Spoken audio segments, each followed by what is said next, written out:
Yang Berhormat Kota Melaka, sila duduk. Kalau sebut pasal Paguh, sudah semestinya nama mantan Perdana Menteri Tan Sri Muhyiddin Yassin dan juga merangkap kepada Presiden Parti Bersatukan yang terlintas kat kepala. Kenapa tiba-tiba sebut pasal Paguh ni?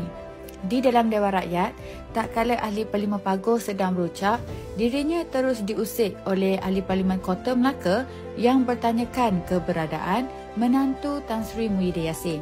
Ahli Perniagaan, Datuk Seri Muhammad Adlan Barhan yang juga menantu Muhyiddin telah melarikan diri lebih daripada 2 tahun lalu. Dipercayai kini menjalani kehidupan mewah di sebuah negara Asia Barat sekaligus menimbulkan pertanyaan orang ramai.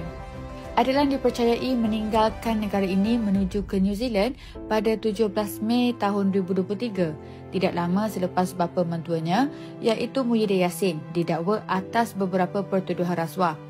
Antaranya adalah projek biometrik sistem NERS yang dibiayai melalui kemudahan sukuk bernilai RM595 juta. Bayangkan, dengan hanya 33 bulan sahaja, Perikatan Nasional Memerintah dalam keadaan PKP pula tu sempat rembat beratus juta, sedangkan rakyat di bawah kebuluran susah, ditambah pula dengan sekatan perjalanan.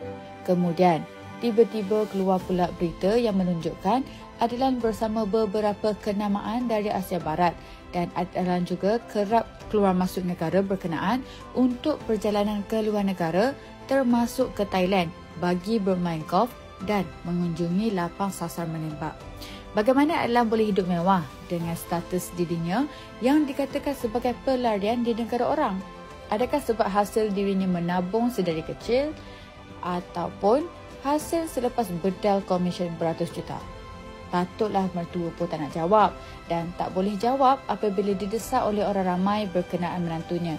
Tiap kali dibangkitkan, sama ada dalam parlimen maupun luar parlimen, memang Muhyiddin buat tak tahu je lah. Apa boleh buat?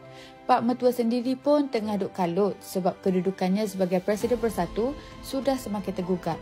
Mana tidaknya, Ahli Bersatu sendiri duk laungkan turun Muhyiddin di hadapan empunya diri. Mana tidak hilang arah orangnya. Percayalah, dari sekali sekian langsungan perjuangan. Dalam pada Muhyiddin menedah tangan dan berdoa di layar kaca, anak menantu sendiri hilang seolah-olah ditelan bumi. Bila dah keluar, dikatakan hidup mewah pula.